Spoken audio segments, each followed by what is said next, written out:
Bom, pessoal, oficialmente boa noite. Um prazer estar aqui com vocês. Como a gente prometeu, né, dentro da plataforma Simpla, em todos os anúncios do nosso evento, esse evento está sendo gravado, então, quem não concordar, né, não precisa se expor de forma alguma. A gravação vai ficar disponível no canal do YouTube da Papai Azul. Quem já está acostumado já sabe como é que funciona, então vocês vão receber o link para a gravação e também na plataforma Simpla a gente vai colocar o material, né? Então, essa apresentação do PowerPoint vai ficar lá disponível, vocês podem baixar, utilizar, claro, respeitando as regras aí de privacidade, né? A questão informação da fonte, né, de onde estão vindo os materiais, etc. e tal, tá bom?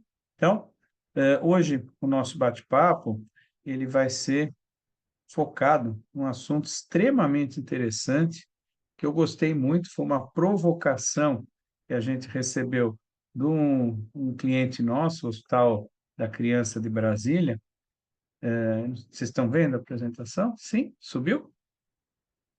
Que foi justamente desenvolveram um protocolo, um script, um jeito de fazer, um roteiro para comunicação de desfechos e diagnósticos críticos. Isso é uma exigência, né? Passa lá pela questão de certificadora, mas para eles é uma coisa absolutamente necessária, absolutamente fundamental. Um hospital de altíssima complexidade, né? Casos muito complicados, crianças, como o nome sugere, o hospital da criança, e, portanto, com uma necessidade ali de constante informação aos pais e muitas vezes diante dessa situação, né? A comunicação de desfecho e diagnósticos críticos, né? Então, algumas pessoas chamam essa atividade do famoso más notícias, né? Como dar más notícias, e eu chamo a atenção que isso é diferente do protocolo de disclosure, né? Então, o disclosure, ele passa pela questão do evento adverso, né? Então, se vocês se lembrarem, a definição do evento adverso, né, é aquilo que traz para o paciente um, um incidente, né, leva um agravo para o paciente e ele não é proposital e não é decorrente da patologia, né? Então, essa é uma característica do evento adverso, ele não está associado à progressão natural da doença, ao contrário disso que nós estamos falando. A maioria dos desfechos e diagnósticos críticos, eles são decorrentes da evolução da patologia, do que se espera, né, para aquela condição clínica, da resposta do paciente a determinado tratamento, enfim, ele está muito associado à prática, né, ao dia a dia, àquilo que a equipe de saúde se vê diante nos serviços de saúde como um todo, hospitais, centros de diagnóstico, centros de infusão, enfim, são vários momentos em que a equipe fica diante dessa condição da necessidade de informar desfechos e diagnósticos críticos, ok? Essa é a nossa Masterclass 11, né? E para quem já sabe, a gente tem um curso, né, de mentoria e uma série de trabalhos relacionados às palestras de sensibilização, essa é a de número 11. Para quem ainda não me conhece, meu nome é Alexandre, eu sou médico, fiz Escola Paulista de Medicina, atualmente conhecida como Unifesp, turma de 92, 32 anos de formado. Fiz, então, a minha residência no HC, em Medicina Preventiva, e a parte de desenvolvimento de gestão na FGV e mais tarde na FAAP, né, Fundação Armando Álvares Penteado, as pessoas não conhecem aqui em São Paulo, que foca a área de MBA em direção de empresa. Sou consultor e avaliador da ONU, né, consultor homologado e avaliador pela NCC, né, Casa Nova, que eu estou aí contente para chuchu, já faz uns 2 meses, aí é o grupo NCC da Birovelha. Sou, como a maioria conhece, diretor técnico da Papai Azul. Rapidamente, enquanto o pessoal está chegando, enquanto a gente vai aquecendo os motores, um pouquinho do que faz a Papai Azul. Então, primeira coisa, estamos com um site novo, então, quando vocês quiserem, entrem lá, www.papaiazul, tudo junto, o papai é com I, não tem nada de Y, nada disso, .com.br, é outro site da Papai Azul, tem ali várias atividades que estão sendo desenvolvidas e alguns lançamentos. O mais legal deles é o software de gestão da qualidade, né? Então, a Papai Azul está lançando um software de gestão, ainda em aprimoramento, mas já está ficando bem legalzinho. O que que a gente faz da vida? Então, basicamente, são essas palestras de sensibilização, estas masterclass, que a gente costuma chamar, são vários os temas, preciso colocar aí nesse slide, ainda não está comunicação de desfechos e diagnósticos críticos, né? O foco geralmente é o corpo clínico, mas acaba abrindo para toda a gama de profissionais, tá? Mas, evidentemente, corpo clínico é o nosso dia a dia, né? E ah, temos ainda os cursos, né? Os cursos, treinamentos para equipe multi. Aí realmente são treinamentos maiores, né? Ocupando meio período, às vezes o dia inteiro, às vezes 2 dias. O curso, por exemplo, de governança clínica são 2 dias, 16 horas, porque realmente é grande a quantidade, o conteúdo, e normalmente a gente faz no modelo online ou no modelo presencial. Agora tem crescido de novo, né? A solicitação das instituições para o modelo presencial. Até pouco tempo atrás, lógico, a gente estava somente na vida online. Normalmente sem limite de participantes, e a gente traz sempre um conteúdo bastante prático, uma tentativa aí de envolver as pessoas no dia a dia da atividade. Tá? Então, preparação para a acreditação, claro que guardado aí as questões relacionadas a conflito de interesse. Então, evidente, o tal que a gente avalia, a gente não faz consultoria e vice-versa, né? Então, sem conflito de interesse, mas a gente tem aí sim clientes que têm como, né, o principal foco a obtenção da acreditação. Tá? Então, a gente prepara, ajuda o desenvolvimento em qualquer metodologia, com qualquer IAC, né? Então, pode ser cliente do IBS, do IQG, só não pode ser da NCC, lógico, né? Na metodologia JCI, não pode ser Qmento, a gente tem expertise em todas essas metodologias. Claro que o foco é engajar corpo clínico nas atividades de acreditação, então, aqueles hospitais, aquelas instituições que sentem dificuldade ali com os médicos, a gente vai lá e faz uma força, né, no sentido de conseguir engajar os médicos nesse processo. Temos a consultoria em gestão do corpo clínico, já um pouco mais sofisticado. Esse está aí presencial ou remoto, mas o remoto não dá certo. Eu vou até também corrigir esse slide, não dá certo o remoto. Nós já tentamos várias vezes essa consultoria remota, não rola. O que a gente faz realmente é presencial, ajudando os diretores, diretor técnico, diretor clínico, desenvolvendo ali quais são os papéis, como é que é a questão do regimento, da cadastro dos médicos, da integração, a avaliação de desempenho, né, a tão falada, temida e muitas vezes, né, negligenciada avaliação de desempenho do corpo clínico. Tudo isso a gente ajuda a instituição a desenvolver. Muito bem. Entrando no nosso assunto, eu entro com um pouquinho de humor, porque o assunto é pesado, né? Eu não vou enganar ninguém, a gente não vai falar de coisas agradáveis, coisas boas, nós vamos falar essencialmente de más notícias, né? De resultados, de diagnósticos, de prognósticos, de desfechos chamados assim críticos, ou seja, coisas que as pessoas não gostariam, não é com alegria que a gente vai comunicar essas notícias às pessoas, tá? Porém, necessário, absolutamente necessário. Talvez aí uma grande, enorme diferença do nosso serviço de saúde para outras áreas, né? Eu fiz recentemente o curso da Patient Centricity, nós vamos falar bastante sobre isso. Então, bom, a gente compara lá, né, a questão do atendimento, puxa, como é legal o atendimento na Disney, né? Maravilhoso. Só que só tem boas notícias na Disney. Aqui não é a nossa realidade. Eventualmente, muito frequentemente, a gente tem más notícias a transmitir para os pacientes, né? Então, um pouco aí, né? Para quem lembra do Caco, né? O Kermit, em inglês, talvez não seja fácil de lhe dizer, né? Não será fácil de ouvir o que tem para ser dito, mas absolutamente a realidade.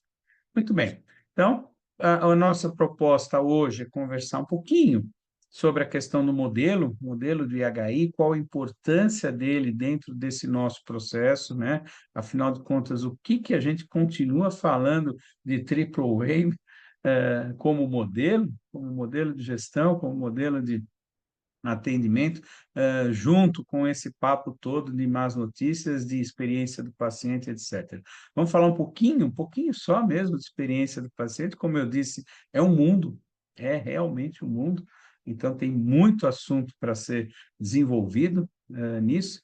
A importância da comunicação, não tem como fazer a atividade que a gente está se propondo, né, que é justamente essa transmissão de notícias, de resultados diagnósticos críticos sem conhecer comunicação, sem entender a importância, sem saber o que que é, por exemplo, a comunicação não violenta, as ferramentas, né, vamos dizer assim, de comunicação mais assertivas que existem, né? Como a escuta empática, os modelos de comunicação assertiva, e vamos deixar um tempinho, como você já sabe, para a gente conversar ali no final, tirar um pouco de dúvidas, cada um trazer a sua experiência, a sua vivência no tempo.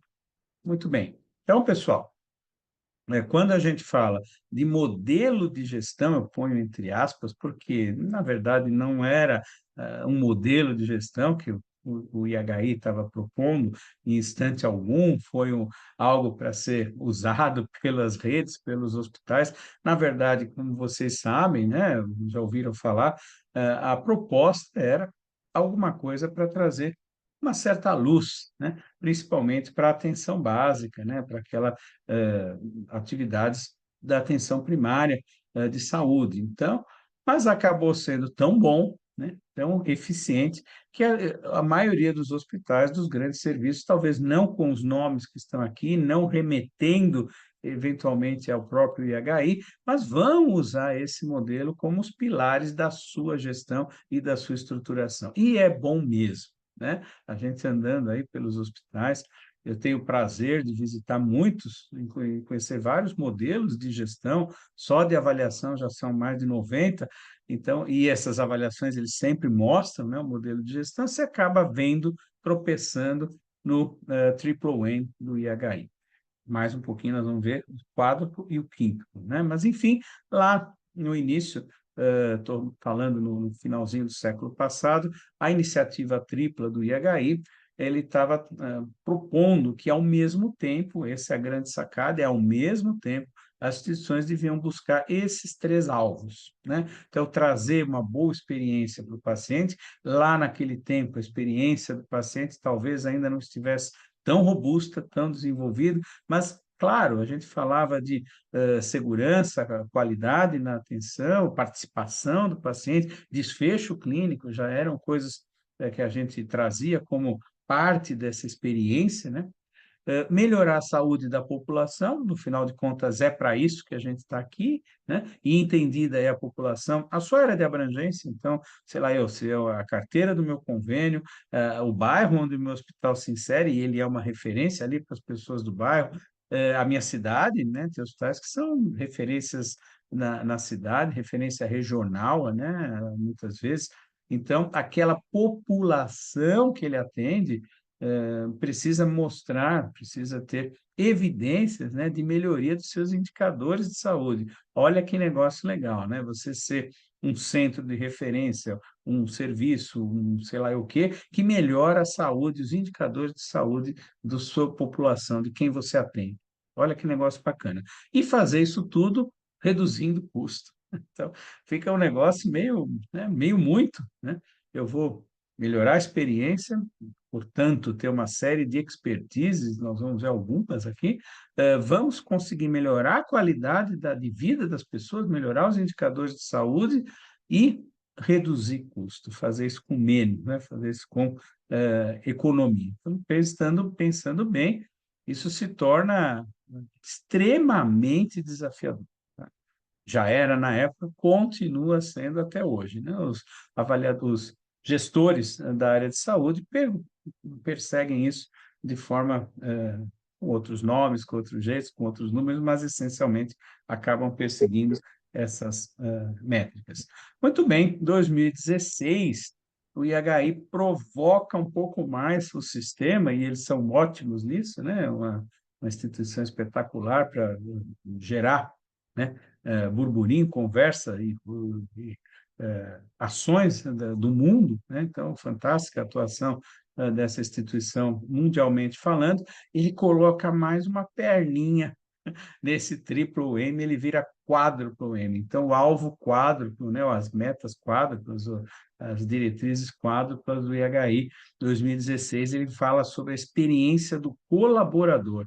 Ele traz alguma coisa que, para nós, alguns hospitais, talvez muitos hospitais, ainda é extremamente exótico, é pensar no colaborador como alguém que preciso direcionar a minha atenção, né? Então, durante muitos e muitos anos, o colaborador, e aí quando eu falo colaborador, pensem de uma forma expandida, talvez o termo mais adequado seja o que a ONA usa, profissionais, e não colaborador. Por quê? Porque eu coloco também o corpo clínico, né? Isso é uma liberdade que eu tomo, entendendo que talvez os médicos não sejam exatamente colaboradores, eles têm uma característica um pouquinho diferente dentro do funcionamento das instituições de saúde, não é corporativismo, é realidade, né? Eles ordenam despesas e receitas, então colaboradores normalmente na empresa não têm esse poder, né? Não é ele que diz quanto a empresa vai ganhar, o médico em algum momento é isso que ele faz, né?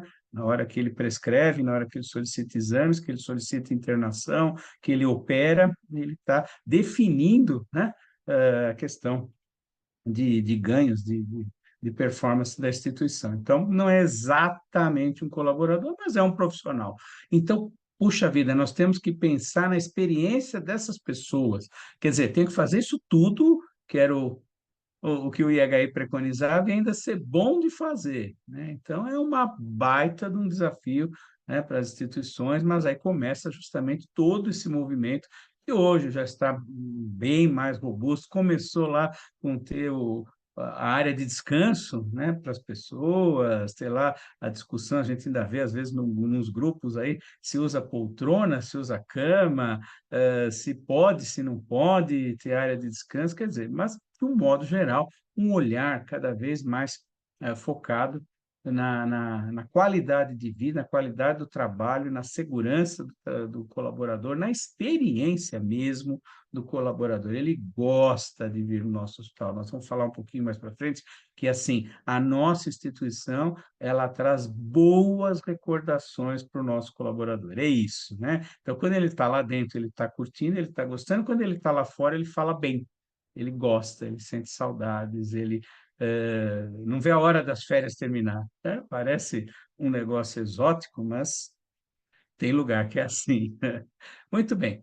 Em 2022, né, então, ali ainda sob efeito da pandemia da Covid-19, e março de 22, o IHI lança o quinto elemento dentro dessa, agora, alvo quíntuplo, que justamente é a obtenção da equidade em saúde. E esse é o tema da ONPA, né? Quem participou agora do encontro do IHI com no Einstein, viu sobre essa questão tecnologia, claro, se fala muito em IA. Hoje mesmo, não sei, num grupo aí perguntaram um protocolo de endocardite, e eu simplesmente, claro que eu não sei o protocolo de endocardite, claro que eu não tenho um dentro do meu computador, mas eu perguntei para a IA e saiu ali um negocinho que eu achei até que bem legal, né? Não sei se alguém viu, achei até que bem interessante. E pronto, temos um protocolo de endocardite para quem atende muito endocardite, está aí feito. E daí por diante, né? Então,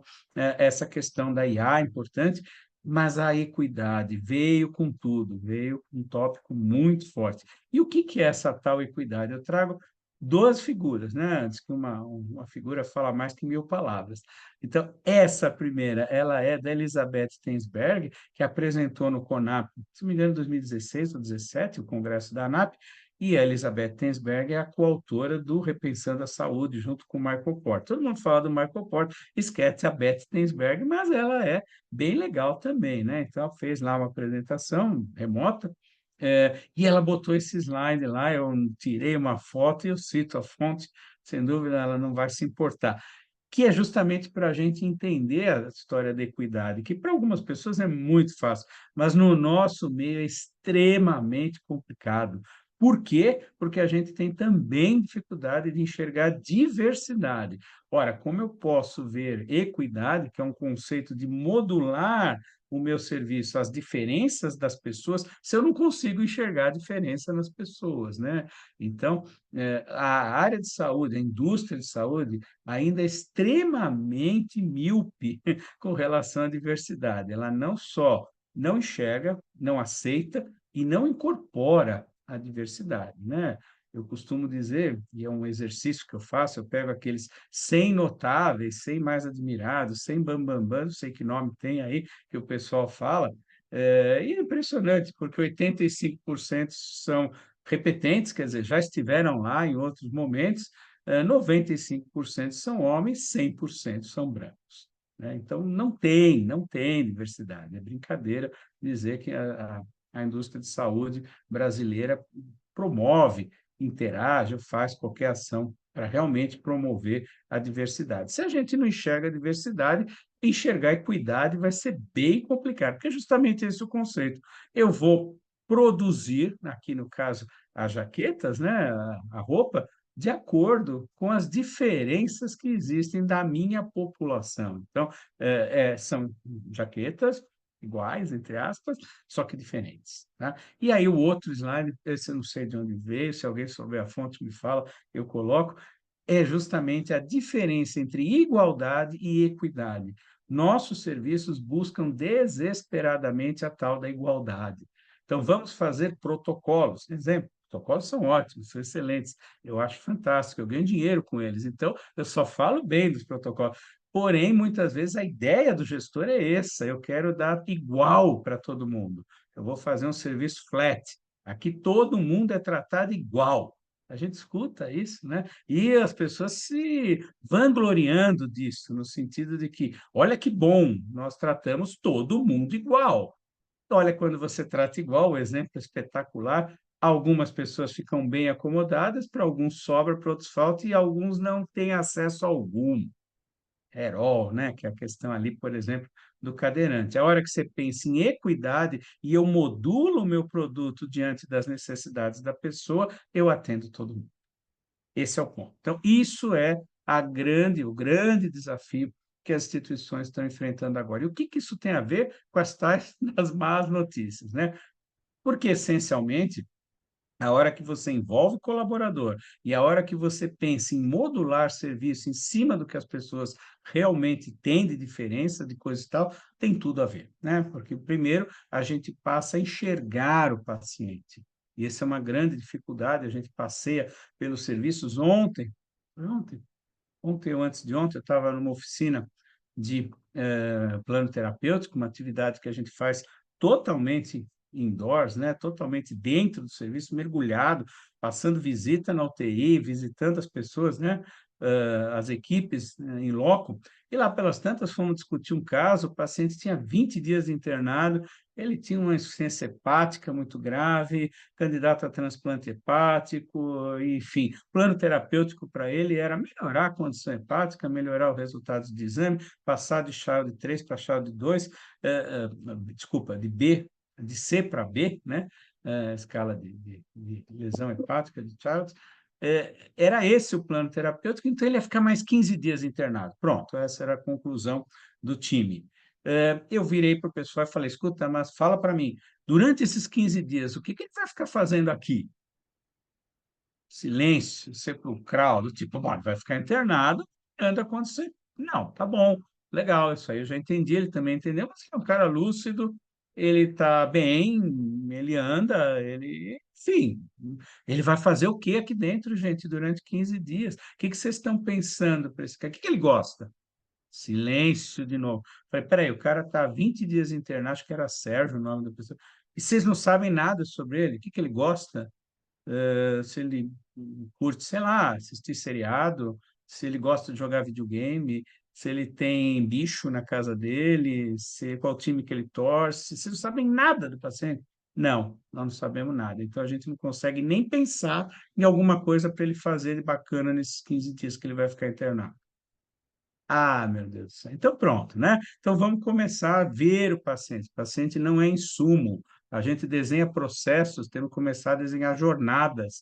A gente é ótimo para desenhar processos. Pessoal de qualidade, eu estou vendo umas ferinhas de qualidade aí presentes ótimos para desenhar processo. Processo é aquela coisa, uma coisa entra, sofre uma ação, uma coisa sai, input, output. Esse é o design de processos, né? Bom, essa uma coisa que entra, às vezes, é o paciente. Então, o paciente é um insumo, ele recebe ali um negócio que chama tratamento e sai, a gente espera que melhore, mas tem opção pior, sequelado, óbito.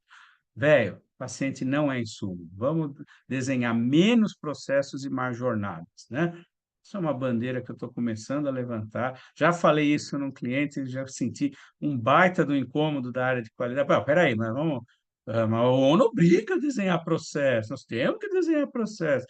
Tá bom, desenha processo, mas não achando que vai resolver o problema, aliás, não resolve, né? 95% das instituições que a gente visita como avaliador, o mapeamento de processo, ele é alguma coisa que está na gaveta, que está no sistema, que está no alguém. Eles falam ali para a gente rapidamente, mas de verdade, não serve para absolutamente nada, nada, né? É só um vai, tá bom, fizemos, pronto. Ou alguém, um consultor fez, copiamos e colamos do hospital vizinho, tudo isso a gente vê, né? Ao passo que um mapeamento de jornada, aí sim, eu posso realmente entender o que está acontecendo com os pacientes, onde tem gargalos, etc. e tal. Então, enxergar o paciente não como insumo, mas como alguém que vai receber o nosso produto, né? E aí tem uma série de produtos que o hospital gera. Muito bem, pessoal. Então, essa é a equidade e isso nos traz evidentemente, para tal da era da experiência dos pacientes, né? Então, com essa colocação, com esse olhar, o IHI meio que abraça a ideia, já tinha lá atrás o conceito, mas agora a ideia é bastante ampla disso, da questão da era da experiência do paciente. E o que que é a tal da experiência do paciente, afinal? E, evidentemente, aqui eu já deixo bem claro que nós vamos nos reportar ao trabalho da Kelly Rodrigues, né, que é a expert, vamos dizer assim, na América Latina, talvez seja a principal referência em experiência do paciente, a CEO da Patient Centricity, que é a autora de livros, nós vamos mostrar, etc. e tal, a referência do nosso meio, indo em vários países da América Latina, ok? Então, a proporcionar experiência é muito mais do que entregar o produto e requer competências que vão além dos conhecimentos e das questões técnicas. Isso todo mundo está cansado de saber, né? Que somente a questão técnica não basta, né? Não adianta, né?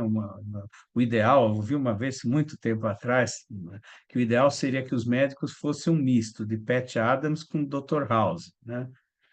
Só que não existe, né? Uma coisa assim. Para quem lembra dessas referências. O pessoal mais jovem não sabe nem do que eu estou falando, mas requer, sim, sensibilidade e a plena consciência de que somos humanos. Aí a área de saúde, ela faz uma coisa muito estranha com as pessoas, que é, de certa forma, desumanizar. E a maioria dos setores de experiência nasce de processos do tal da humanização, né? Então, quando você visita hospitais, praticamente todos, mesmo aqueles de sistema único de saúde, ou mesmo os hospitais muito carentes, pobrinhos mesmo, tem lá um setor, tem lá uma área, tem lá algumas ações que eles falam de humanização, né? Para isso, para a gente entender que nós e os pacientes somos humanos. Parece óbvio, mas nós vamos ver que nem sempre o óbvio é tão óbvio, tá? E o que que é, afinal de contas, a experiência do paciente? Eu trago para vocês a definição mais aceita, mais, vamos dizer assim, badalada que existe no momento, que é a do Barrow Institute. Na verdade, eles têm uma definição de 2014, revisitada mais recentemente, mas essencialmente o conceito é o mesmo. Então, é a soma de todas as interações moldadas pela cultura que influenciam a percepção do paciente através do tal da continuidade do cuidado. Conceitos que para nós são bastante complicados. Vou de baixo para cima, continuidade do cuidado, né? A gente fala de continuidade de cuidado, alguém traz para a gente um SBAR. Quer dizer, as instituições, elas ainda pensam de forma sectada, né? Então, eu tenho clusters, eu tenho os casulos, alvéolos, feudos, né? É o PS, é o centro cirúrgico, é a UTI, é a área de internação, A, B, C, o noturno, o diurno, enfim, são feudinhos, são grupinhos. E esses grupinhos se comunicam mal e porcamente, né? Então, eu tenho lá um SBAR, né, uma ferramenta, um roteirinho para me comunicar com o centro cirúrgico, com a tomografia, com a unidade A, B, C, D. Pronto, e acho que isso aí eu faço, garanto continuidade do cuidado. Bem minhoca mesmo. Mas é o que tem, a gente fala, ah, beleza, cumpriu meta 2.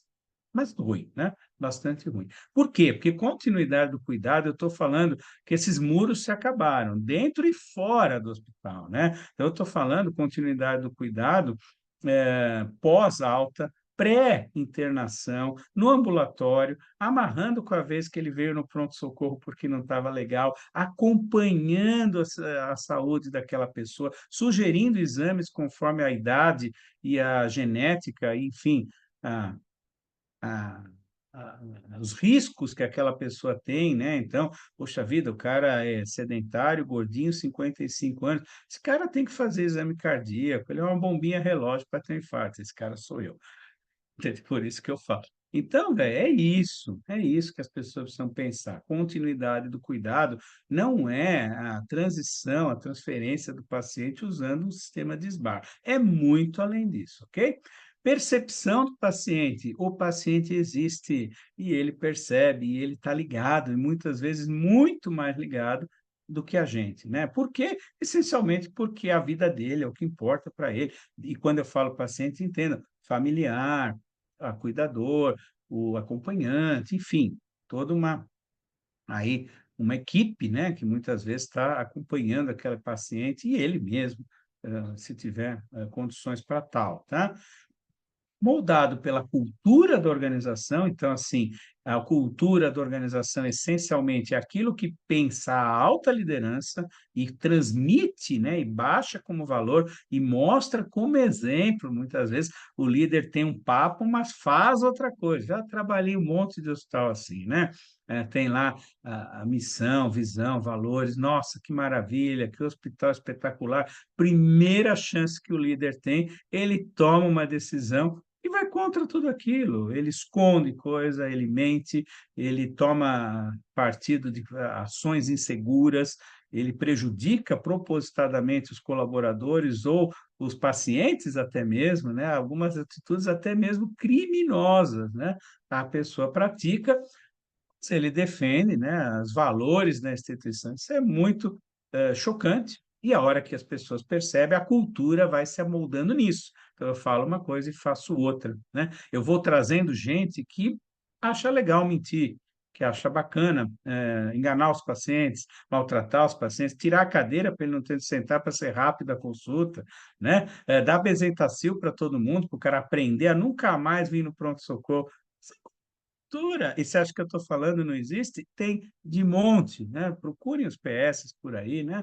Andem um pouquinho nos hospitais, por aí vocês vão ver que isso é uma cultura bastante enraizada, bastante desenvolvida e robusta dentro da nossa sociedade, tá? Então, cultura organizacional é isso. Faz muito sentido.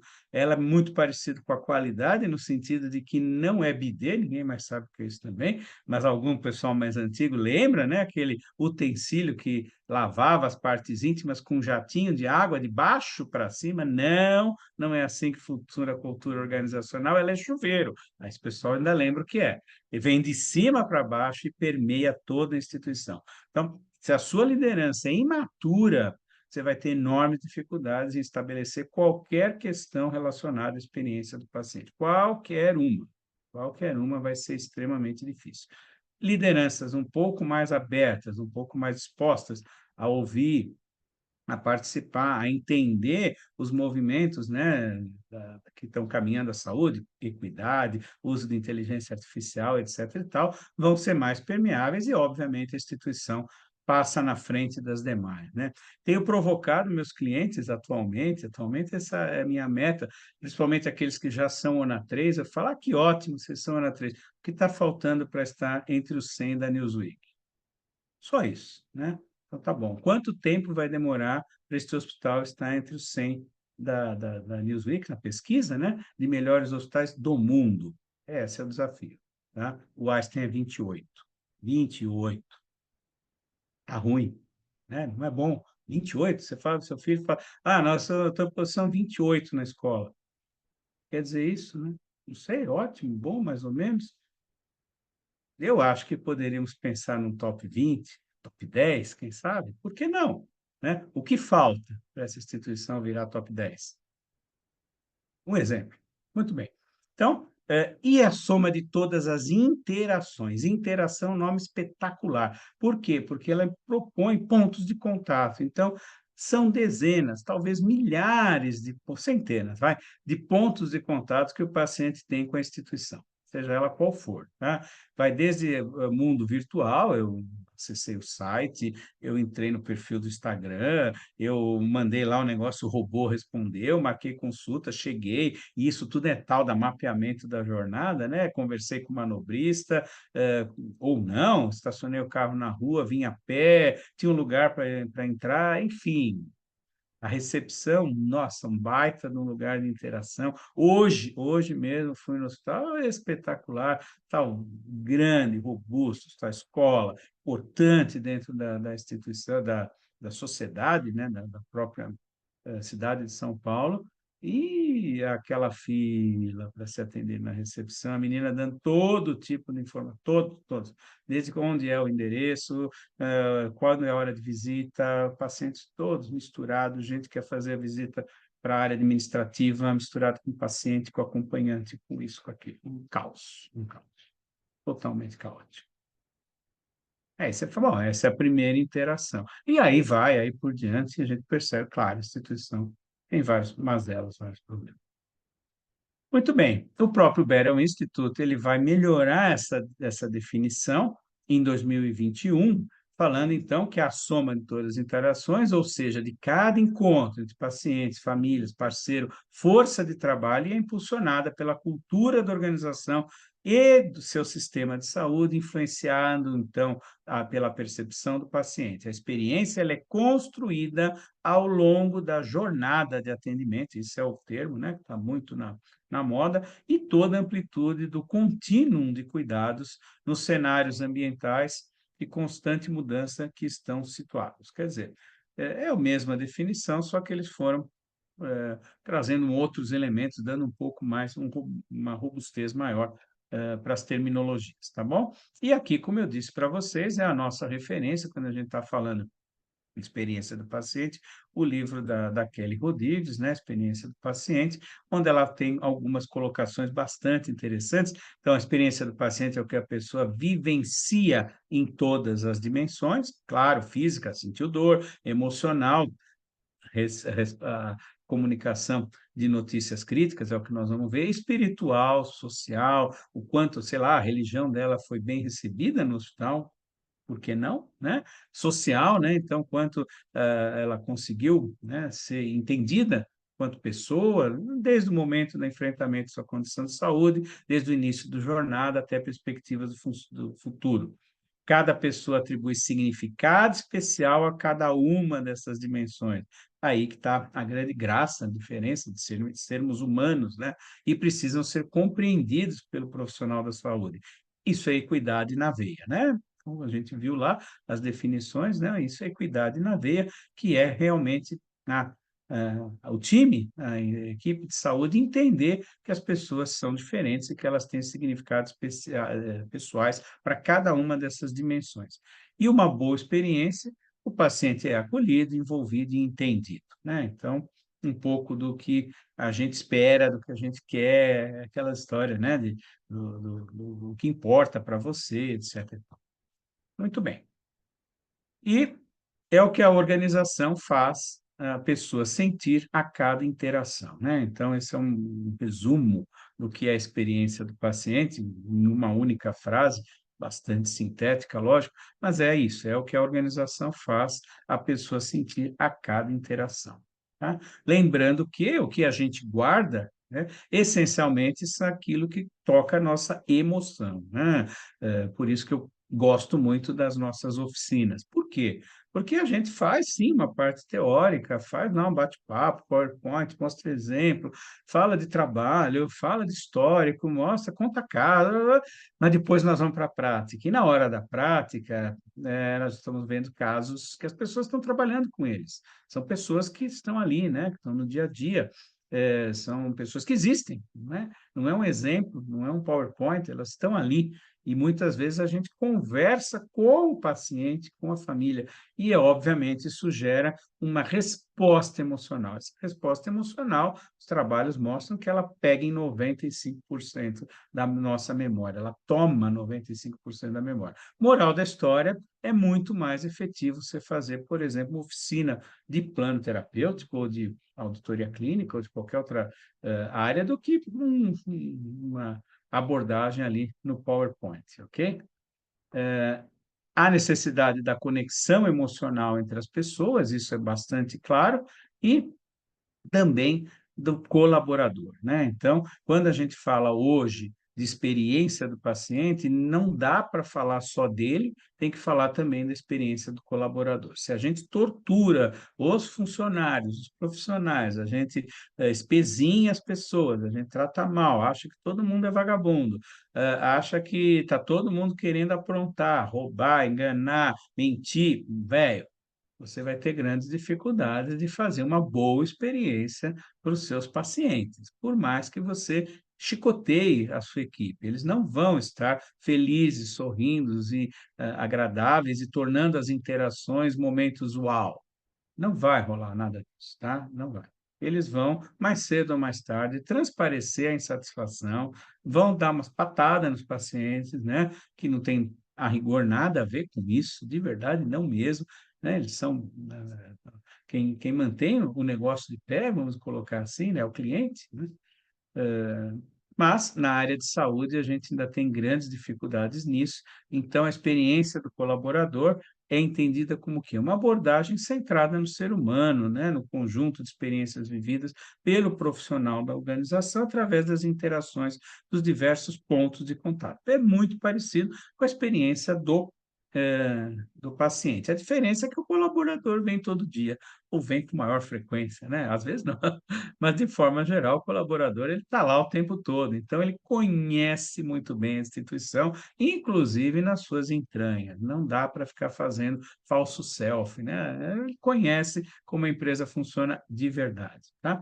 E é o que fica na memória do colaborador sobre o que ele pensa e sente ao trabalhar nessa empresa. Aquilo que a gente falou, o colaborador tem que gostar, tem que sentir saudades, ele está de férias, não vê a hora de voltar, de tanto que ele gosta do lugar que ele trabalha, tanto que a empresa propicia para ele esse tipo de coisa, né. Então, uma boa interação, uma comunicação humana eficiente, e eu junto as 2 coisas, experiência do colaborador, experiência do paciente e da família, tanto que hoje o que se fala é na experiência das pessoas, né. Então, de uma forma mais modernosa, mais vanguardista, né, a experiência do paciente, ela não pode estar dissociada da experiência do colaborador e, portanto, a gente falar da experiência de pessoas dentro da nossa organização, ok? Cada um com suas expectativas, lógico, cada um com as suas atividades, mas o olhar da alta direção tem que ser nisso, como está a experiência das pessoas, ok? Então, dentro desse arcabouço, né, a gente coloca justamente a necessidade de se comunicar de forma adequada, né? E aí vem as nossas enormes dificuldades. Tem um trabalho super antigo lá da JCI, falando, se não me engano, ano 2000, uma coisa antiga, eu não sei se tem outros mais novos, né, mas eles falam que as principais causas de, não conformidades, né, de eventos adversos nos, serviços, acreditados do JCI, é a comunicação, né. Então a comunicação é de longe o nosso principal desafio e a gente cai muitas vezes nessas armadilhas. Por quê? Porque existe uma lacuna entre o que achamos que estamos falando e o que realmente está transmitido. A comunicação, é muito mais do que o que o outro entendeu do que aquilo que você efetivamente falou. Exemplo, né? Então, o médico, a enfermeira, enfim, o profissional de saúde fala para o paciente: o senhor está hipertenso. O que que ele entende? É, realmente eu ando bem nervoso já faz algum tempo. Então, essa, digamos assim, buraco, lacuna, essa falta de coerência da comunicação, ela é muitíssimo frequente, né? E, evidentemente, que vai trazer consequência para o processo de educação, por exemplo, desse paciente, né? Então, como será a adesão a esse medicamento que eventualmente vai ser prescrito, as práticas, né, de exercício físico, abstinência de sal, né, alteração de dieta, talvez essas coisas não sejam bem entendidas, porque de verdade ele atribui a hipertensão ao estado nervoso dele. Ele está nervoso, ele está tenso, ele está ansioso, enfim. Às vezes a palavra nervoso significa um monte de coisa, ele está paranoico, né? Uma série de outras coisas que vêm ali para o vocabulário da pessoa como nervoso, né?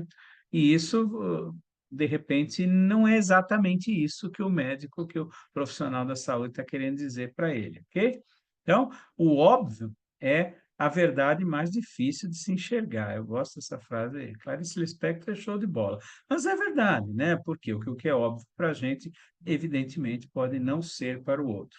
Nós temos, de uma forma geral, na saúde, uma dificuldade enorme com isso. A gente acha que explicou, né? A gente usa palavras, a gente faz literacia, usa muito jargão, né? A gente fala para o paciente que vai aferir os sinais vitais. Ele não sabe o que é aferir, nem vitais. É bem complicado, né? Então, muito poucas pessoas conhecem o verbo aferir. Essa é a realidade. Então, puxa vida, será que é um fim do mundo a gente falar que vai medir a pressão? Ah, é errado, não se mede, sei o quê, tá bom, mas qual é a necessidade de um rigor técnico quando você está conversando ali com o paciente? Esse tipo de coisa a gente precisa começar a desmistificar nas nossas organizações. Então, tem um monte de hospital por aí que fala aferir pressão e chuta o resultado no prontuário do paciente. Afere coisa nenhuma, né? Chega no final do plantão, faz, né, a aferição mediúnica de dados vitais e joga lá no prontuário do paciente. Tem hospital que se orgulha, mostra até na internet que o paciente estava com 36,5 ao longo de 10 dias de internação. Não pode ser, não acontece, não é assim que funciona. Nós não somos robôs, né? A gente não tem 36,7, 36,5 sempre igual. Então, é óbvio que aquela aferição é mentirosa. Então, quer dizer, o cara fala aferir, mas mente, né? Não faz o procedimento, engana o paciente, diz que está tudo bem e não está, tudo isso está errado, né? Então, precisamos reviver, repensar seriamente. Isso eu estou falando de um procedimento bastante simples, mas podemos colocar os procedimentos médicos, né? A gente indica a colicistectomia sem precisar, 30% delas não são necessárias. Por quê? Ah, porque é o que se faz, é a prática, é assim que funciona. E quantos procedimentos não tem por trás uma indicação de ordem financeira, né? As pessoas ganham dinheiro com isso, então, puxa vida, eu vou dizer que não? O paciente quer, aceitou, eu faço, eu ganho dinheiro com isso, o hospital ganha dinheiro com isso, por que não? Né? Essa é a realidade. Então, o óbvio nem sempre é tão óbvio para todo mundo, né? Nossa comunicação. E o poder das palavras, ele acaba sendo o poder da forma com que é transmitido, né? É muito mais poderoso o como do que o que a gente fala. O que eu estou querendo dizer? Olha só, quando a gente tem uma transmissão de uma mensagem, a palavra é 7%, o ritmo, a altura, o tom de voz, 38%, e a linguagem corporal, 55%, né? 93%, então, é transmitido pelo tal do não verbal. Eu tenho muito problema com isso, porque muitas vezes em avaliação, e algumas pessoas que eu estou vendo aqui já estiveram em avaliação comigo, eu não consigo controlar o não verbal, né? Então a pessoa está me mostrando alguma coisa, a palavra é de não, veja bem, contemporização, de orientação, etc. e tal. mas o não verbal é de, velho, como é que vocês ainda fazem um negócio desse? Né? E aquilo transparece, muitas vezes o avaliado fica até, ai, nossa, meu Deus do céu, como eu não quero mais esse cara aqui, tomara que ele não venha nunca mais. Mas depois eles vão entendendo que é para o bem, né? Aí vira um- uma boa relação. Mas entendem, e eu entendo também que essa questão do não verbal é muito poderoso, tá? E a hora que nós vamos falar sobre as más notícias, falar sobre os resultados críticos, esse componente não verbal é muito importante. Então, nós vamos entender que a gente só vai dominar essa técnica a partir da exercício. E aí vale o treinamento, né? Todo mundo que já fez algum tipo de curso comigo sabe que eu falo muito claramente que o treinamento não resolve tudo. Existem situações que sim, você usa treinamento, tem outras que não adianta, tá? Este é um caso que sim. Por quê? Porque quanto mais você fizer, mais você aprende a fazer, tá? Mais você consegue controlar esse seu não verbal e consegue passar a sua mensagem de forma mais robusta. E para que a gente entenda um pouco dessa questão da comunicação, ela pode afetar tremendamente a experiência, né, do paciente, né? Então, comunicações mal feitas, feitas de forma atabalhoada, aquele coisa de chegar e despejar, né, no paciente, muitas vezes a gente vê isso, olha, tem que ir lá falar para o paciente que vai ter que reoperar, né? Tá bom, faz aquilo de forma mecânica, né? Tem um filme muito legal sobre isso, já é antigo, não sei se algum de vocês viram, é com William Hurt, chama O Golpe do Destino. Tá? Então, não sei se deve ter nesses streaming, nessas coisas da vida, é um filme de um cirurgião cardíaco, extremamente competente, técnico, mas absolutamente, entre aspas, desumano, né? Não tem nenhuma empatia com os pacientes, trata os pacientes como tantos tratam hoje em dia, né? Não tem nada de. E é um filme antigo, acho que é 80 e pouco. Beleza, esse cara, lá pelas tantas, ele tem um neo de laringe, né? E vai procurar uma médica dentro do próprio hospital, que também é uma sumidade espetacular, etc e tal. E ela trata ele, velho, de um jeito que ele trata os pacientes, né? Então, fria, direta, eficiente, não dando direito de falar nada, ele não tem espaço nenhum para se manifestar. Ele virou realmente um pedaço ali, um tumor, uma lesão, uma coisa sem desconfigurada. E isso deixa ele, velho, como? Peraí, né? Vai me tratar assim? O que que é isso? E aí vai todo o filme, claro, não vou dar spoiler mais do que eu já dei. Vale a pena assistir, vê lá dentro do. Tem na Netflix, chama O Golpe do Destino, não sei, não esqueci o texto, se alguém tiver a conhecer, ou põe na IA, que vem ali o título original.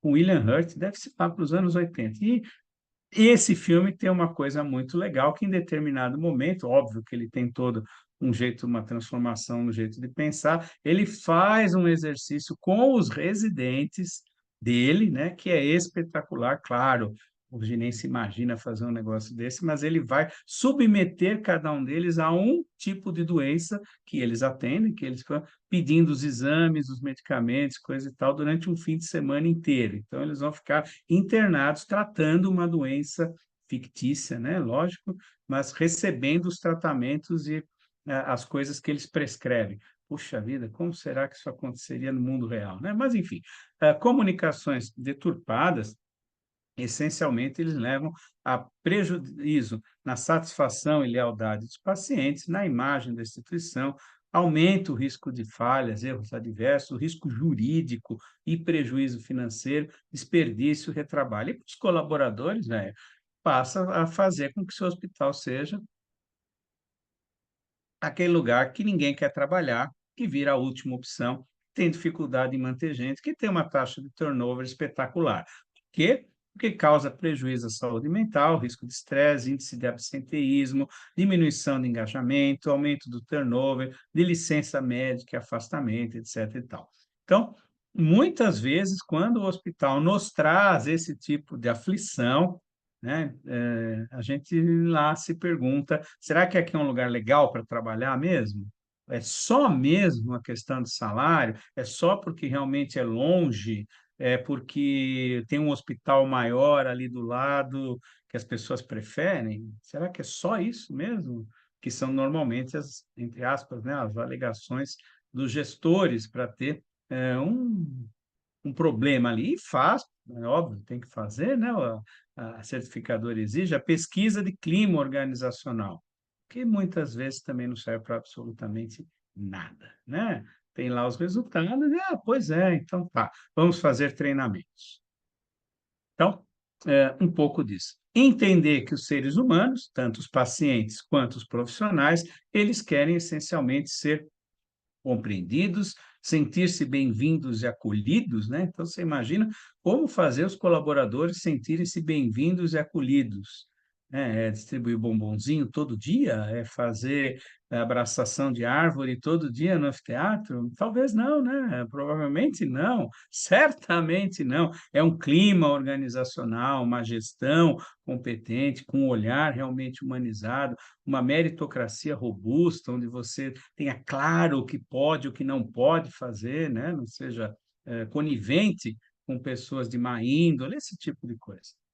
Sentir que pode confiar nas informações e condutas, poxa vida, então isso que o gestor está falando, pode confiar que é isso mesmo, que o médico está te dizendo para o paciente, pode confiar nessa conduta, é isso mesmo que é para fazer, e se você pedir segunda opinião, não vira um problema, você não é um paciente questionador, chato, choroso, né? Não tem nada disso, é absolutamente natural querer ouvir outra opinião, querer ouvir mais gente, para decidir a respeito da sua vida.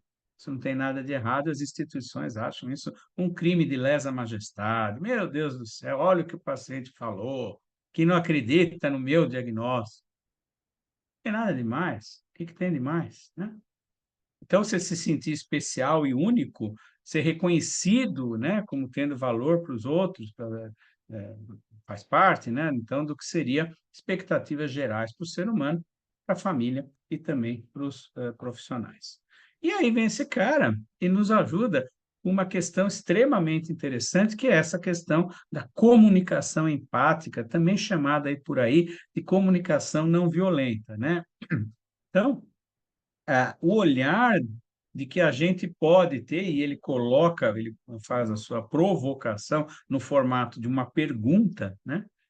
Interessante, que é o que aconteceria se as pessoas adotassem uma linguagem, ele não fala, a comunicação violenta é dois pontos, não violenta, né? É dois pontos. Não, ele faz uma pergunta para nos provocar. Então, o que aconteceria se as pessoas adotassem uma linguagem que as mantivesse conectadas através da atenção às necessidades humanas e esta comunicação empática se tornasse a vida mais maravilhosa e gratificante. Então, esse, esse senhor, o Marshall Rosenberg, ele postula a base do que hoje a gente conhece como a comunicação não violenta, ou CNV. Então, a partir desse trabalho, desse desenvolvimento, a gente tem aqui os pilares, né, dessa comunicação não violenta. Primeiro, a questão da observação. Então, quando eu vou adotar uma comunicação não violenta, e isso é treinável, eu vou fazer de propósito, né, que as pessoas nascem com esse dom. Claro, tem gente que é muito mais fácil, pelo próprio espírito, pela própria índole, pela criação, mas isso é absolutamente treinável. A gente pode desenvolver essa capacidade, né, da comunicação empática. Primeiro, pensando em observação, envolve o quê? Em ver, em declarar os fatos sem julgamento. Extremamente complicado, extremamente difícil. Nós somos uma sociedade extremamente preconceituosa, né? Então, a gente, no sentido de ter pré-conceitos, principalmente na área de saúde, a gente já vai sabendo, né? Eu já sei o que o paciente quer, eu já sei o que essa família pensa, eu já sei uma série de coisas, né? Então, tenta se despir um pouco disso. Quem sabe você não vai aprender alguma coisa, né? Não, nem tudo você sabe, né? Então, são descrições objetivas do que está acontecendo, sem interpretação e subjeção suposição. Sentimentos, então, a comunicação não violenta encoraja as pessoas a identificar e compartilhar suas emoções. Outro ponto difícil na nossa área, né? Aquele que compartilha como está se sentindo, muitas vezes é visto como fraco, como incompetente, como um cara, poxa, esse cara não deve ser tão bom, porque, olha, ele está dizendo que está sofrendo com tal situação, ele está expondo fraquezas, então esse cara não deve ser tão bom não quanto ele acha que é, ou que as pessoas dizem que é. Então, é complicado, a nossa área tem dificuldades nesse setor. Identificar necessidades nossas e dos outros, né? Então, todas as ações e as tentativas de atender a essas necessidades, o que que as pessoas precisam, o que eu preciso, isso tem que estar claro, né, na comunicação não violenta, e os pedidos, finalmente, outro ponto que a gente tem dificuldade. Quando a gente ouve pedidos, aquilo vem muito com carinha de reclamação, o paciente pediu tal coisa, será que eu não posso, sei lá, fazer alguma coisa, comer diferente, adiar determinado tratamento, adiar determinado exame?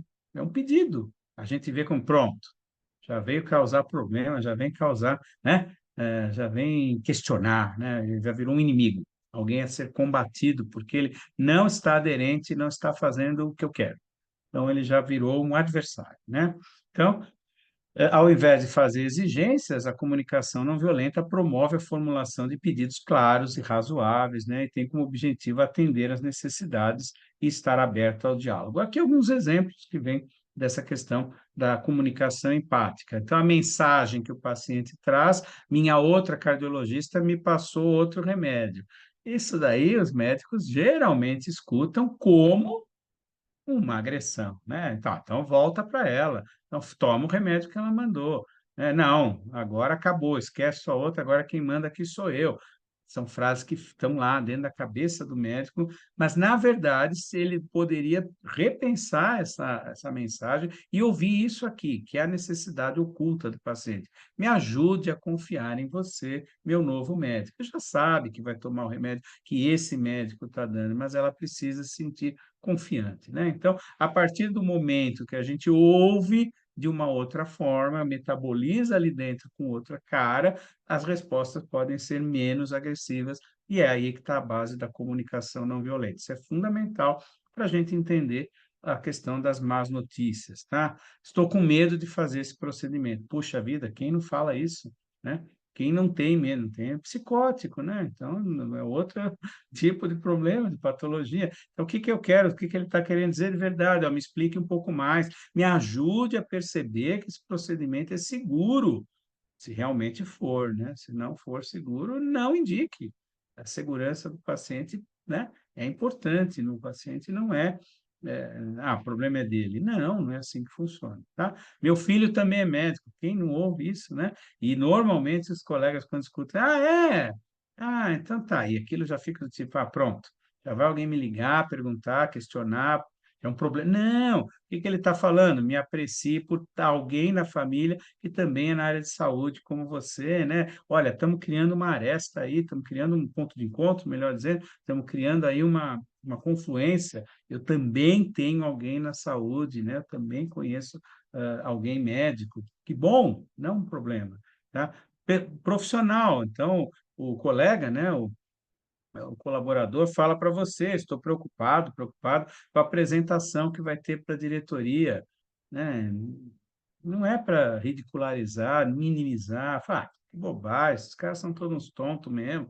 Não, a- ouça da seguinte forma: me apoie e me acolha no meu sentimento, me ajude a ver que eu sou capaz, né? Então, ou a situação de preciso urgente de férias, todo mundo ouve isso, fala isso, né? O que que está querendo dizer? Ó, me aprecie por perceber minha necessidade e conhecer meus limites. Não é para tripudiar, não é para fazer algo violento em cima dessas observações. Então, esse é o jeito de pensar e é o jeito que a gente tem que ir para o encontro da momento, né, da comunicação da má notícia, comunicação dos eventos críticos, tá? Então, saber ouvir é um grande, grande poder de um líder, né?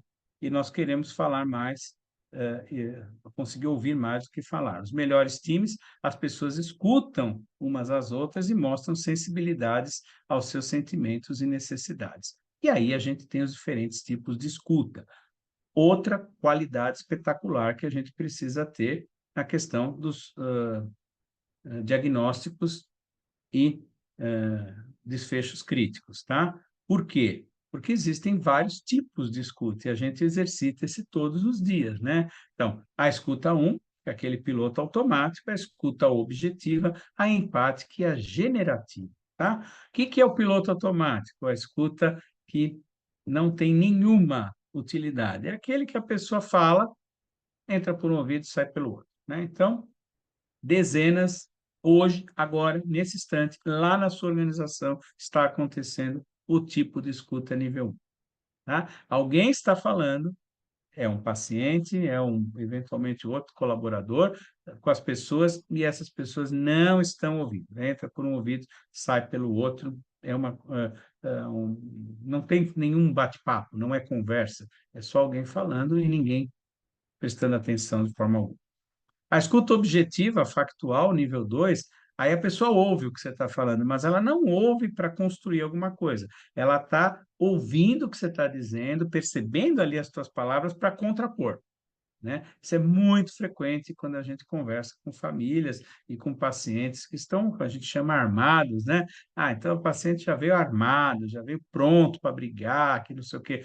É esse tipo de escuta, né? Está com uma escuta factual, objetiva. Você está falando, mas ele não está de verdade te ouvindo, ele está pegando trechos ali para se, né, armar, para se proteger, para te contrapor. Para essa escuta também, ela não é importante, ela não é, útil, tá? Escuta empática. Então, peraí, pelo menos aqui, ainda que eu não esteja construindo nada, eu estou aberto. Então, eu estou realmente te ouvindo, eu estou prestando atenção no que você está dizendo e eu estou me mantendo de coração e mente aberta. Eu não estou com julgamento. Então, pode ser que até você me fale alguma coisa que eu, ok, aceito, eu metabolizo aquilo e passo a refletir a respeito. Então, essa já é uma escuta boa, é uma escuta legal. Se a gente levar nesse nível com os pacientes, tá bom, ele está aberto, a gente também está aberto, a gente consegue fazer. Não há necessidade aí de concordância total, discordância total, mas pelo menos nós vamos nos ouvir, né, efetivamente. E, por fim, a nível melhor, que seria o excelente da gente ter, inclusive com os pacientes, a escuta generativa é aquela em que há um fluxo, né? Então, a pessoa fala, a gente escuta, metaboliza, fala com ela de volta, que ela também reflete, também conversa, e isso vai gerando, ou criando, na palavra da moda, ideias, ações, rotinas, planos, enfim, a gente vai construindo alguma coisa juntos, tá? Esse é o ideal, né? Inclusive para essas nossas conversas sobre resultados, desfechos clínicos. Então, a comunicação e a construção do relacionamento com os outros seres humanos estão entre os maiores desafios, né, que todos nós enfrentamos na vida, né? Isso vem da Cleveland Clinic 2016. Então, Cleveland Clinic, que é, se não é o primeiro, é o segundo melhor hospital do mundo, tá? Então, é isso que a gente está buscando, né? Esse tipo de entendimento, esse tipo de colocação. Muito bem, vamos então agora conversar um pouco mais sobre a questão das ferramentas, né? Então, como fazer isso, né? Então, quais são as técnicas e ferramentas para apoiar essas práticas de comunicação e de transmissão de resultados críticos? Primeiro, entender que existem macroetapas. Não importa qual ferramenta nós vamos usar, não importa de que jeito nós vamos fazer para fazer essa comunicação, eu preciso ter essas macroetapas construídas. Primeiro é criar relacionamento. Então, a pior coisa que pode acontecer é você receber esse tipo de notícia de um completo estranho. Eu nunca vi mais gordo. Isso aí só dá certo na televisão, no cinema, né? Normalmente dá muito errado. A pessoa fica muito pior do que, né, realmente se você fala de alguém que você já conhece. Então, criar um relacionamento. Quem é que vai falar? Quem é que vai conversar? Quem já tem um relacionamento, quem já conhece o paciente, conhece o caso, conhece a família, conhece as pessoas, tem um relacionamento. E isso não é a qualquer hora, é estabelecido uma agenda. Então, vamos conversar tal dia, tal hora, em tal lugar, né? Então, isso é feito um preparo prévio, né? Não é, espera um pouquinho, quem é que vai falar? O fulano, eu, residente, ou o estagiário, eu já fui quintanista, já tive que dar esse tipo de notícia, e era meio que uma brincadeira, um exercício que se fazia, né? Bota o aluno para fazer isso, né? Porque ele tem que aprender, né? Nesse tipo de absurdo que a gente vivia. Graças a Deus, isso não existe mais, espero, né? Então, criar relacionamento, criar uma agenda, realizar essa entrevista realmente centrado na pessoa, então nada de checklist de computador, de celular, vendo ali, falando de resultado, dizendo, não, olha para a pessoa, foco na pessoa que você está conversando. Então, isso é pré-requisito. E o que que a gente quer ao final, né? Para que nós vamos fazer essa comunicação crítica? Para educar, aconselhar e planejar. Tá? Nós vamos contar tecnicamente ou realmente, do ponto de vista, vamos dizer assim, mais científico, o que está acontecendo, o que nós gostaríamos que essa pessoa adotasse de prática, né? O que é o nosso conselho, e nós vamos planejar juntos essa assistência. Esse é o ponto. Tá? Então, não é só a primeira ou a segunda parte, não é despejar no paciente a notícia, virar as costas e ir embora. Não, a gente vai sair dali com um plano, vai sair dali com um acordo do que é que vai ser feito, seja para o tratamento, para o cuidado paliativo, para, sei lá, os próximos passos, exames, alta, enfim, aquilo que for necessário, que tiver dentro ali do item aconselhar, ok? Então, o início é extremamente importante, a confiança, ela parte do relacionamento, esse relacionamento ele é construído essencialmente em dois grandes contextos, né? Na questão do consultório médico ou multidisciplinar e nas visitas, né? Do quarto do paciente internado. Então, esses são momentos que a gente deve utilizar para construir esse relacionamento, né? Então, já conheço aquele paciente, já passou no consultório, já fiz visitas, ele já existe ali uma empatia, um conhecimento, as pessoas já estão, né, num relacionamento, fica mais fácil, esse é o primeiro passo para construir esse momento da comunicação crítica. E aqui vem as orientações gerais, então aqueles primeiros macroprocessos, e aqui as orientações mais, vamos dizer assim, detalhadas desse momento da comunicação das más notícias. Então, como eu disse, preparar o local, né, entender, então, quem vai estar presente, se vai ter água, se vai ter lenço de papel para chorar, se vai ter um espaço para a pessoa, né, ficar à vontade, confortável, questão de iluminação, de gente passando, barulho, telefone tocando. Então, tudo isso, muitos hospitais já têm essa infraestrutura, tem lá a salinha da família, também chamada de sala das más notícias, né? O pessoal chama assim. Tá? Então, esse local com privacidade, obviamente, não ter interrupções, antecipar necessidades. Então, olha, nós vamos conversar, mas em meia hora vai vir mais uma pessoa aqui para nos juntar a nós, vai trazer, sei lá, um resultado, alguma coisa, enfim, antecipar, né, o que vai acontecer, não deixar que haja surpresa. No meio do nada aparece mais alguém, aparece mais um médico, aparece um chefe, enfim, todas essas coisas, elas causam interrupções e desestabilizam aquele ambiente de confiança ali estabelecido. Máximo possível evitar transmitir más notícias por telefone. Eu sei que alguns lugares até optam por isso. É muito ruim, é muito desumano, né? Você, né, transmitir a notícia, né, sei lá, de um falecimento, aqui, por telefone. A pessoa, mas aí já falei, ela lá na casa dela se chora, quer vender. Desumano, né? Não se faz isso, não é um jeito certo de fazer.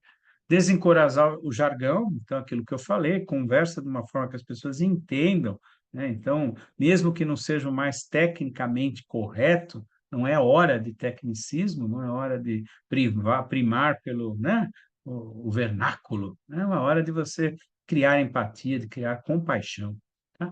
Demonstrar preocupação, lógico, compaixão, senso de ligação com o paciente, usar a escuta, né, tanto ativa quanto passiva, saber ouvir, adequar o ritmo ao estado emocional. Então, fala um pouco, dá um tempo, deixa a pessoa digerir, não despeja tudo, uma coisa em cima da outra, uma coisa em cima da outra, vai fazer isso, vai fazer aquilo, pode daqui, velho, calma, né? Então, eu estou falando coisa dali 3, 4, 5 anos que pode acontecer, de recidivada, e não sei o quê. Calma, eu estou dizendo, está me dizendo agora que eu deu positivo a minha biópsia, entendeu? Eu não estou muito preocupado com 5 anos, o que vai, que pode, calma. Então, dá um tempo nessa discussão, cuidado com esse fluxo, compreender as ideias da família. Então, alguém pode dizer, não, então ele está com isso porque ele tomou manga com leite, manga com leite, falei que dava muito mal. Tá bom, não é hora dali de começar, né, a contrapor, isso é crendice, isso é bobagem, isso é coisa de negacionismo. Não é hora disso, né? Não é esse momento para você. Você tem que compreender, né, o que que a família e a pessoa, o paciente, pensa sobre seu próprio patologia. Transmitir experiências, desculpa, esperança realista, né? Então, o que é que realmente, né, o que tem de chance de dar certo, dar errado, realisticamente para a pessoa, sempre que possível. Às vezes nem você tem, né? Nem a equipe tem essa informação. Permitir que eles façam, entronizem essa informação, reajam, formulem questões, dando tempo para pensar. Então, aquela história de fazer as coisas em dose fracionadas, né? Estar apto para usar recursos da comunidade. Então, se a pessoa demonstra ali que questão de religiosidade, então tá, pode sim trazer gente da vossa religião para atividade, desde que respeitada ali, regras de convivência, silêncio, horário, etc. e tal. Sim, pode, segundo opinião, né, pode lançar a mão de recursos que ela tenha na comunidade e definir essa ideia, plano de acompanhamento, programando as próximas consultas, os próximos encontros. Né? Então, não se encerra ali, né? Não é, a pessoa não pode sentir que essa entrega da má notícia é um pacote, que a pessoa chega e joga, despeja no colo do paciente e vai embora. Não, não é isso, né? Então, dali sai um plano, ali sai uma nova etapa, um desenho ali de atenção para aquele paciente, tá? Então, de um modo geral, no início da entrevista, ou começo, né, da conversa, concentrar-se no aqui e agora, né, então, no momento presente, cumprimentar a pessoa, chamar pelo nome, se apresentar, né, são coisas que parecem muito básico, mas é a nossa realidade, as pessoas não fazem, né, não perguntam o nome do paciente, não se apresentam adequadamente, se acomodar o acompanhante, fazer um pouquinho daqueles que a gente chama de raporte, né? Falar sobre assuntos leves, assuntos não polêmicos, não falar de religião, política, futebol, talvez seja meio polêmico, as coisas mais amenas sobre, sei lá, o tempo, alguma coisa que tenha acontecido, de preferência positiva, um chip talking ali, uma conversa para iniciar o assunto mais direto, tá? Estabelecer um tempo previsto, isso aí para nós brasileiros é um pouco mais doloroso. Nós vamos conversar nos próximos 15 minutos, 20 minutos, meia hora. As pessoas se sentem meio assim, mas prática muito valorizada. Só lembrando, a maioria desses scripts, eles vêm de mercado externo, né? Mercado americano, na maior parte das vezes, mas eles falam sobre isso, né? Então, estabelecer o tempo previsto e aquilo que eu falei, as possíveis interrupções, minimizar a barreira de comunicação. Então, se precisar de intérprete, vem intérprete, se precisar de cara que fala Libra, vem Libra, enfim, o que tiver de barreira, vamos assumir com essas barreiras, né? Porque às vezes existem barreiras linguísticas, né? Nem o paciente nem a família compreende muito bem o que nós estamos falando, então talvez um intérprete possa ser interessante. Cuidado, claro, com o uso de computador, ficar lá enfiado com a cara no computador não tem nada a ver, né? Fazer perguntas abertas, então começar conversando como isso começou, para entender o quanto o paciente entende da doença dele, do que está acontecendo, daquele resultado, daquele desfecho que a gente está prevendo, né? Ouvir, ouvir atentamente, às vezes silenciosamente, é o que responder à vontade, resistir, melhor dizendo, à vontade de interromper, Então, puxa vida, a gente combinou meia hora, o paciente está falando, porque quando ele era criança, quando ele começou a sentir aquela dor, ele achava não sei o quê, que ele imaginou, porque ele falou, velho, nós estamos com tempo. Não, não, resista a essa tentação de interromper, de ser muito incisivo aí, no sentido de, bom, vamos ao que interessa. Não, não, calma, conversa com calma. Né? Quando o paciente responder, certifique-se da compreensão, então, deixa eu ver se eu entendi corretamente. O que o senhor está me dizendo é que, né? Então, são ações, são práticas para você certificar que é aquilo mesmo que o paciente está dizendo. Listar as preocupações, né? Então, o que é que preocupa o paciente diante daquela situação, diante daquela notícia que ele recebeu, né? Estabelecer as prioridades junto com ele. Então, o que é mais importante? Mais importante é que eu não sofra, que meus parentes possam estar amparados, que a gente consiga conversar em família sobre sei lá o quê, enfim, o que é que realmente importa para ele. Não, importa que eu tente o máximo possível me livrar do problema, que mesmo que eu fique meses entubado, eu quero mais é que vocês façam de tudo para conseguir que eu melhore, que eu me salve, qualquer coisa do gênero. Enfim, entender o que é que o paciente está querendo, tá? Informar objetivamente o que se espera, né? Quais os objetivos clínicos, então, o que é que se pretende para aquela situação e negociar com ele. Negociar um plano. Então, até aqui a gente vai, se isso aqui der certo, sim, se não, não, que vamos negociar. A partir de tal data, a partir de tal situação, a gente faz essa medida, a outra não. Então, enquanto o senhor tiver X, Y, Z, não se fala em tal coisa, isso é negociação, ok? Não tentar impor para o paciente as regras e o que você acha que é a melhor prática. Prioridades, então, um pouco mais do mesmo, né? O que está preocupando o paciente, o que são as expectativas dele, adicionar à sua lista, eu gostaria de acrescentar nessa lista os resultados de exames, então, colocar ali quais são os resultados importantes de exame, o que vai dizer, se está indo bem, se está indo mal, e negociar a agenda. Ah, tudo bem, adiarmos a discussão, retomarmos a discussão, refazer essa conversa em X tempo, um mês, um dia, uma semana, um dia, em uma semana, em 15 dias, um mês, tá bom? E aí vem as técnicas, propriamente dito. Essas técnicas, como eu disse, elas são basicamente mercado americano, né? E elas têm muito dessa coisa das letrinhas, né? Então, por exemplo, aqui, a PEARLS, né? Que são pérolas. Então, Partnership, Emotion, Apology, Respect, Legitimation e Support. Então, as primeiras letras vão compor a palavra para a gente lembrar, para na hora ali ir seguindo mais ou menos uma sequência, tá? Então, essa é uma técnica desenvolvida em 2018 e ela consiste em uma forma para se responder aquilo que está vindo com empatia. Tá? Então, a primeira coisa é estabelecer parceria, que quer dizer usar palavras, né, usar frases como esse exemplo que está aí, vamos cuidar disto junto, conte com o meu apoio e as equipes do hospital, quer dizer, com isso você constrói uma parceria ali com o paciente, imagino como isso está sendo difícil para você, percebo sua preocupação, então você põe emoção ali na conversa, desculpa por ter te deixado esperando, ou por não ter tido essa conversa antes, por, sei lá, você, de certa forma, cria ali quebra um pouco a arrogância, né, da posição de representante da instituição, de dono do saber de saúde, mostrar respeito, vocês têm sido fortes, unidos diante da situação, você tem feito um bom trabalho,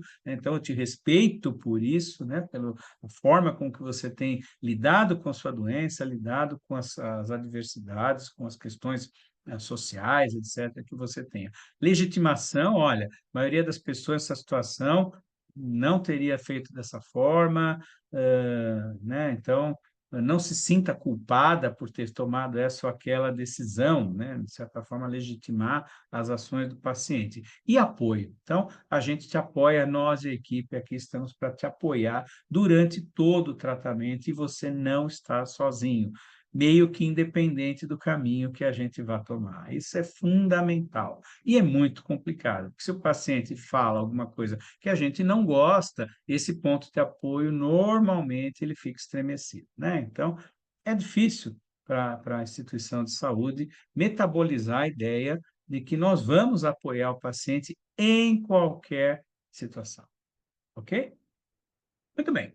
E aí, essa é uma fórmula, essa é uma técnica que vai sendo usada junto com outras. Então, eu posso usar a arte junto com a PELS. Quer dizer, a arte é um jeito de modular a conversa. Como que é isso? Então, eu pego a conversa grande, né? A história do elefante é grande, a gente come em bife, bobagem, ninguém come elefante, e eu vou fazer em pequenos pedaços, verificando constantemente a compreensão do paciente. Como funciona isso? Então, eu faço uma pergunta, né? Eh, aguardo a resposta do paciente, trato essa resposta com a PELS, quer dizer, com empatia, e aí eu falo o que eu estou pensando, falo a minha perspectiva. Vamos ver um exemplo. Então, como está sendo para o senhor tomar esse novo medicamento? Um exemplo, né? Olha, doutor, eu não tenho sido, não está sendo fácil de lembrar de tomar pela manhã. Confesso que eu estou com a cabeça muito cheia, com preocupações, afazeres domésticos, e acabo me esquecendo de tomar. Tá? Olha, eu te aprecio, te admiro como uma pessoa ser muito dedicada à sua família, ao bem-estar da sua casa. Olha lá, é o Pearls que eu estou usando para dar essa resposta. Imagino como está sendo difícil, mas olha, deixa eu te falar uma coisa: esse remédio é um hormônio, isso é uma preocupação para mim. Você precisa ter, não é? Um rigor no consumo desse remédio, tomar esse remédio com o horário certinho, né? Ó, lembra que conversamos na nossa última consulta, como o hormônio funciona? Lembro, ele tem um papel no corpo, não sei exatamente qual. Então, a maioria das pessoas não sabe de primeira. Olha lá, de novo o Pearl na resposta. Fica tranquilo, o corpo humano é uma máquina perfeita, mas nós nem sempre temos oportunidade de conversar sobre isso. Deixa eu te explicar uma coisa, né? Os hormônios, assim, assim, assim, sabe? Então, eu vou usando uma técnica em que eu lanço a pergunta, em cima da resposta do paciente, eu falo algo de forma no formato PERL, né? No formato da comunicação empática, e aí eu coloco a sugestão, eu coloco, digamos assim, a tratativa mais técnica, né? E isso vai acontecendo ao longo da conversa. No final, o que que a gente quer? Sair com um acordo, né? Um acordo sobre, no caso aqui, o medicamento, tá? A questão do o uso do medicamento, aqui nitidamente um paciente que tem baixa adesão ao uso do medicamento, tá? Não é o pior dos mundos, mas é um jeito, só um exemplo, para a gente entender como funciona essa coisa da comunicação empática. Ao final desse processo, então, na hora que a gente chegou a esse consenso, usar a técnica do teach back, né? Então, o ensinar de volta. A gente explica uma coisa, fala uma coisa para o paciente, faz um acordo com ele, pede para ele nos dizer de volta, nos ensinar, né? Teach back, ensinar de volta aquilo que foi feito, né? Então, é parecido com o read back, mas não é read back, tá? Tem gente que mistura as duas coisas, não dá certo, não. Então, é, não aceitar tá bom, entendi, tá certo. Entendeu o quê, né? Fala para mim, então, o que é que nós combinamos, o que é que vai acontecer. E aí você tem a noção do quanto o paciente realmente compreendeu e se comprometeu com aquela ação. Outro protocolo, né? Empathy. Então, mesma coisa, você tem lá as letrinhas, né, formando. Aqui qual é a ideia? É uma preparação, é toda um jeito de fazer. Então, a questão do contato visual, a questão dos músculos da face, lembra que a gente falou do não verbal? Então, o empatia entra muito forte nisso. Postura disponível, o uso do afeto, né, a questão da emoção, da compaixão, tom de voz adequado, né? Nada gritando, nada muito baixinho, né? Ouvir o paciente e responder, né? Responder as perguntas, está aberto ali para responder perguntas. Então, é um protocolo, né? Um protocolo empathy, que já vai olhar essa questão, inclusive, do não verbal. A BCDE, né? De novo, né? Então, mesma coisa, né? Então, a adequação do local, o perceber o quanto o paciente familiar, as pessoas presentes, apresentar-se a todos, né? Alertar que virão notícias difíceis, é aquela brincadeirinha ali do Caco, lá do primeiro slide, é exatamente isso, né? Perguntar o quanto a família já sabe, né, sobre o que vai ser falado, então, quanto aquilo já é conhecido, né? Permitir silêncio, permitir o ritmo andar numa forma natural, né? Avaliar e responder às reações emocionais do paciente, sendo empático, e explorar o que a notícia significa, né? Oferecendo esperança realista e usar os recursos interdisciplinares. É um pouco aquilo que a gente já falou lá atrás, só que aqui na base né, das letras A, B, C, D, E, ok? E os protocolos Spikes, né? De novo, as letrinhas, cada uma direcionando as atividades. Primeiro, a questão da transmissão da informação ambiente, né? Planejamento da entrevista, a avaliação da percepção do quanto a pessoa entendeu aquilo que nós estamos falando, o convite para que o paciente se faça parte ali daquela informação, se ele quer saber ou não os detalhes, o quanto ele está interessado, quão fundo ele quer ir na toca do coelho, né? O quanto ele tem interesse de saber o que está acontecendo, falar, dar o conhecimento, então, deixar claro que as más notícias precisam ser ditas e pode facilitar o processo de informação, para buscar o nível de compreensão do paciente, às vezes tem que ser um nível bastante simples, né? Bastante direto, porque a compreensão dos termos técnicos foge completamente, abordar as emoções, então, como a pessoa sente, e tentar fazer ali uma estratégia, um resumo, sair de lá com um plano do que vai ser feito dali para frente, tá? Então, isso é fundamental para que você tenha aí o protocolo do Spikes, ok? Então, pessoal, como eu costumo dizer, né, é, é, as técnicas, elas são importantes, mas o que a gente viu antes disso é muito mais, né? Então, a questão da empatia, do jeito de fazer, da questão daquilo estar enraizado na instituição, é muito fundamental. Como fazer isso? Muitas vezes através de processos de simulação, né? Então, você pode criar, sim, personas, pode criar situações em que você simule, né, essa questão dos diagnósticos e desfechos críticos, tá?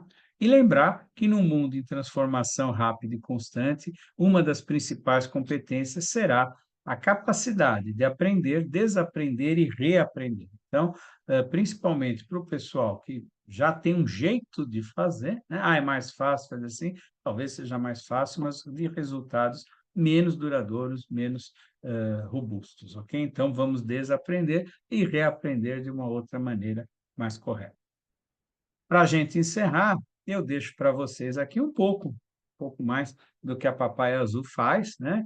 Então, o nosso programa de governança clínica é o carro-chefe da empresa, deixo para o final, porque é sempre o que a gente, vamos dizer assim, melhor faz, né?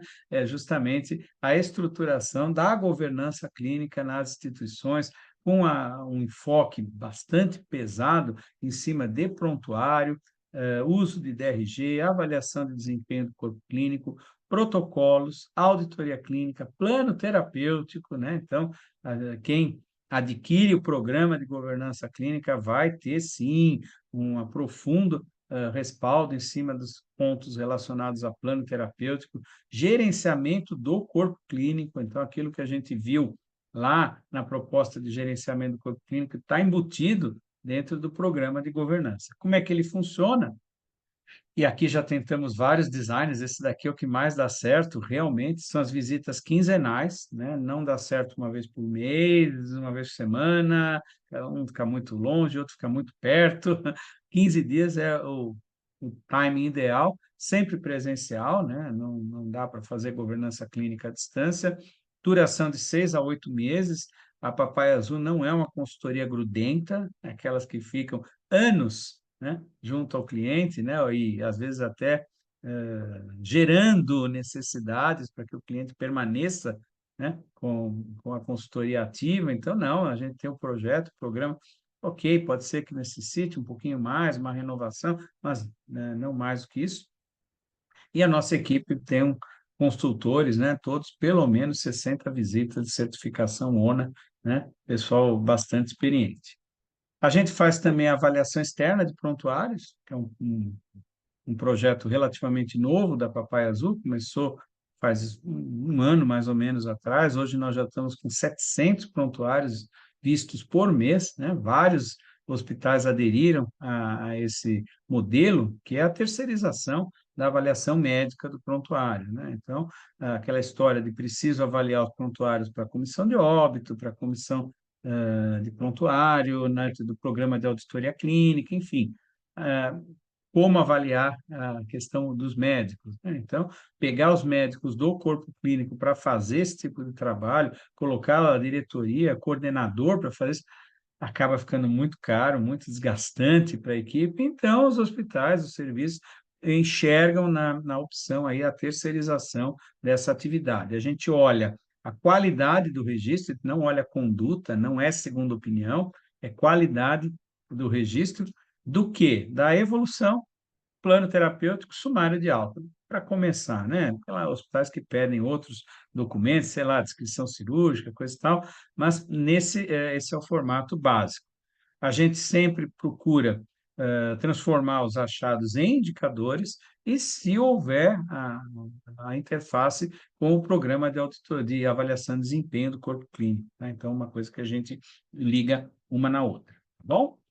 E deixo aqui para vocês, muitos já conhecem os nossos grupos de WhatsApp, são grupos, tem aí alguns, mais de 400 pessoas, protocolos, auditoria clínica e plano terapêutico, tá? Então, são grupos onde as pessoas trocam informações, colocam ali dúvidas e, enfim, a gente coloca, divulga também os eventos, aquilo que vai estar acontecendo na Papaya.